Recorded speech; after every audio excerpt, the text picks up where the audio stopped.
I'm going to call the May 18th, 2023 Williamsburg Planning Commission meeting to order. Heather, would you call the roll, please? Mr. Hamilton? Here. Mr. Kale? Here. Mr. Tarley? Mr. Boswell? Here. Mr. Granger? Here. Mr. Sokolowski? Ms. Liebel? Here.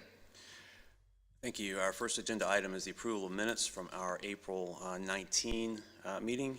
We had one amendment to the draft minutes that were posted on Friday. Are there any other amendments that anyone would like to have made to the minutes? If not, is there a motion to approve the April 19, 2023 minutes as they are currently on the website? So moved. Second. Mr. Hamilton? Aye. Mr. Kale? Aye. Mr. Boswell? Aye. Mr. Granger? Aye. Ms. Liebel? Abstain. Thank you. Our next agenda item is an open forum. This is an opportunity for anyone to address the commission on items that are not on the agenda. And I'm guessing that everyone here is on the agenda. So I'll go ahead and, is that right? I'll go ahead and close the open forum.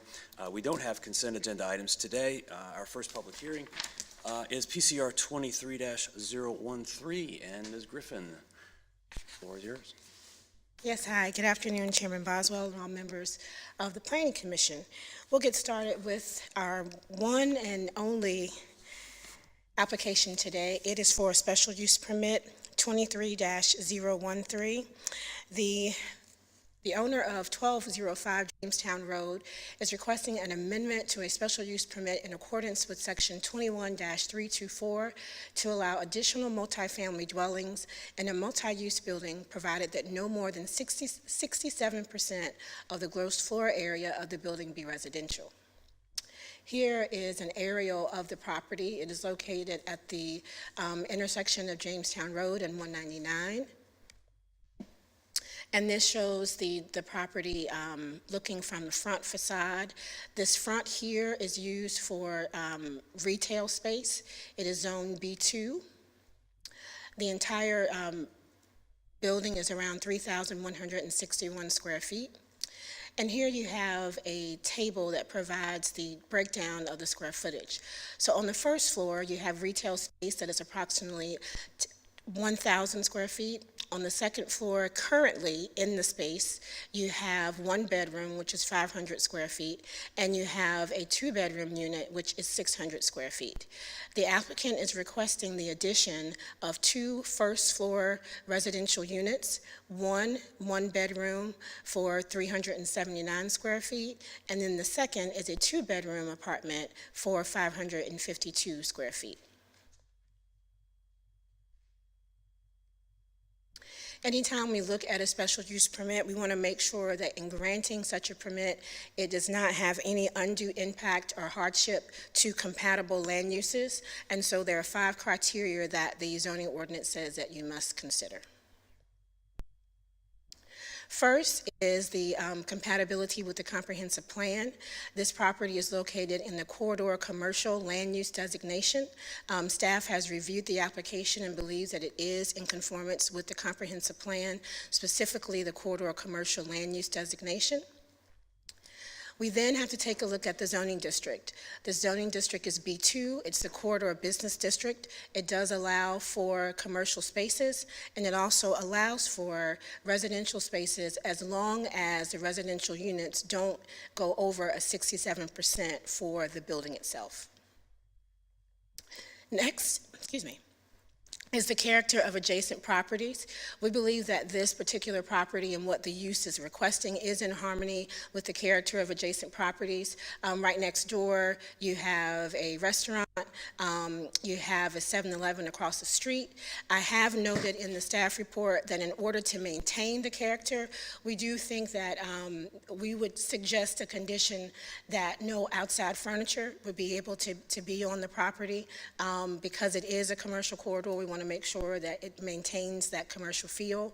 And we also suggest that, one more condition. Give me 1 second. Apologize. Limit the use of gatherings on the property that would utilize more than the parking spaces allowed. We don't want to go over the number of parking spaces, which is 13 currently allowed on the property.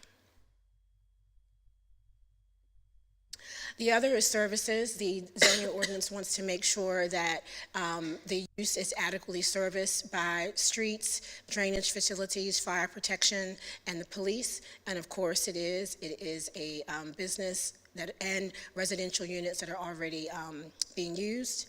And then design. This is not in an ARB district. It's also not in a archaeological district. There will be no changes to the outside appearance of the building. The only changes that will take place are within the building, and you did get a floor plan in your packet that shows the changes that will take place for both units.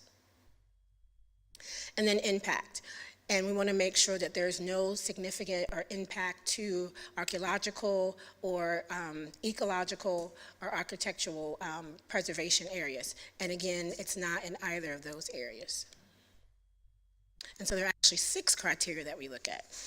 Staff concludes that the proposed addition of the 2 residential units have no impact, and we therefore recommend approval because it meets the criteria of all 6 that you have to meet in order to approve a special use permit. We do, again, suggest the following conditions. The owner prohibits the use of outside furniture. If you notice on the side, there is one of the units that has a small patio.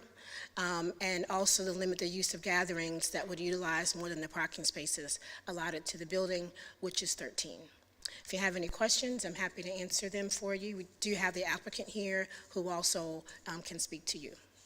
Thank you, Ms. Griffin. Any questions from the commission? So when I was looking at the packet online, like the floor plan showed 3 units instead of 2. Did I? When we first uploaded the plans, the applicant did want to have 3 units. The 3 units took him over the allowable spaces, so he knocked that down to 2 units instead. Yes, sir. So if they have a situation where they need overflow parking, where do they park? At this time, there is no space on the property for overflow parking. That would be a question for the applicant. Okay. There are opportunities for shared parking, but that would have to go through a shared parking agreement that has to be approved by our city attorney. And at this time, there's been no request for a shared parking agreement. It'd be a non-issue too. From a practical application, 10 years from now, how do we go back and make sure that there's no outside furniture and that that's a remembered thing? And I mean,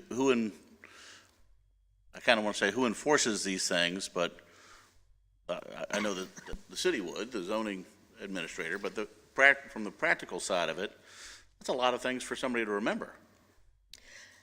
I agree, and we remember them now. So I would hope in 10 years we maybe have improved our technology to give us a little ding on our software to say, hey, you need to go check this. But usually we see those things when there is a complaint or if one of our inspectors is riding by and they see that there is a violation.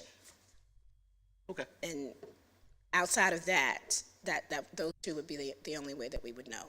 Well, let me follow up on that question by pointing out that the patio is in James City County. And I've asked Mr. Getty already about that, and we've got Ms. Shelton here. But how does that work when the jurisdictional boundary runs right through the middle, or essentially through that building, and the patio is actually in the county, not in the city? Well, I will tell you from a zoning perspective, what I would say is that the use itself is in the city of Williamsburg. And so the use is in the city of Williamsburg. The special use is with the city of Williamsburg. And so if the city council approves that condition, then although the patio is adjacent to and it's used for the use that's in Williamsburg, then we would have jurisdiction over the enforcement. Good.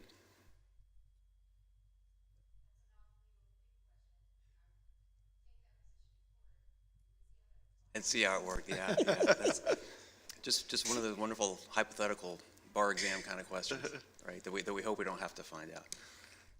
Okay, Mr. Kale, did you have a question? No? None Any for other me. questions? Okay, let's open the forum. Mr. Getty, did you have some comments for us? Mr. Chairman, members of the commission, I'm Vernon Getty of 1177 Jamestown Road, representing the applicant. Also here is Derek Robertson, Group. First, very brief history. This was built in 1960 by Derek's grandfather, Shirley Robertson, his wife, and it was their home for a while, and it was a home for many years for Shirley Pewter, institution, local business you may be familiar with, that relocated ultimately to Merchant Square. It's a difficult retail building. It's an unusual piece of property, as you all have seen just looking at the site. So I think this application, adding these two first floor units, really allows Derek to maximize the use of the property in a way that meets you all's requirements. He does agree with the two proposed conditions, and with respect to the outdoor furniture, I mean, it's not really a patio. If you've gone and looked at it, it's more like a stoop where you step up to go into the building. So I don't know that that's a real practical issue, but I do think the city has the authority to regulate it, as Tevye described. We'd be glad to answer any questions you all have of us, but would urge you to forward this to council with a recommendation of approval.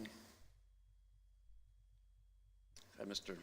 Hamilton, did you want to ask about Well, the parking? there was one question about the parking. I'm not sure. I'm Well, overly- I don't know that there's a Like to hear legal about it. answer. The real answer is, this is right next door to the old Chickahominy House. They're open for breakfast and lunch, and Right. routinely, their customers park on this property. In the evening, where you might have a need for overflow parking for this property, they routinely park on the Chickahominy House property. Okay, sounds like an easy solution if Yeah, needed. it's a practical solution that seems to work. Other questions for Mr. Getty? Great, thank you all. Thanks, sir. Okay, not seeing anyone else here, I'll go ahead and close the forum. Comments from the commissioners? Makes great sense to me to move forward with an idea like this. I agree. Okay, super. So is there, and I agree too, is there a motion to recommend approval of PCR 23-013 with staff conditions? So moved. I second. Mr. Hamilton, Aye. Mr. Kale, Aye. Mr. Boswell, Aye. Mr. Granger, Aye. Mr. Sokolowski, Aye. Ms. Liebel. Aye. Okay, thank you. That is, that recommendation is approved.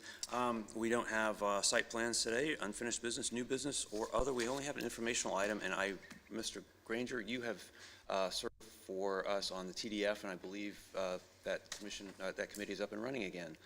Can you give us just a brief Yes. update on where you are? I didn't bring my notes with me for that, but I will go with the notes in my head, which are, we had a review of several applications, hashed them out, had good conversations, and expect to have some revisions come back to us, and feel like we're going to do good things with the money. Good, good. Thank you for spending your time and effort on that Yeah.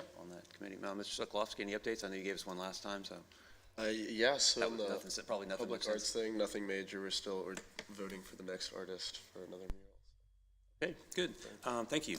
We have a couple of hearings scheduled for June 14th. We have those, so please take a look at those. I don't see anything involving golf courses there. Anything else that we need to bring up today? Okay, then. Thank you all. We're adjourned.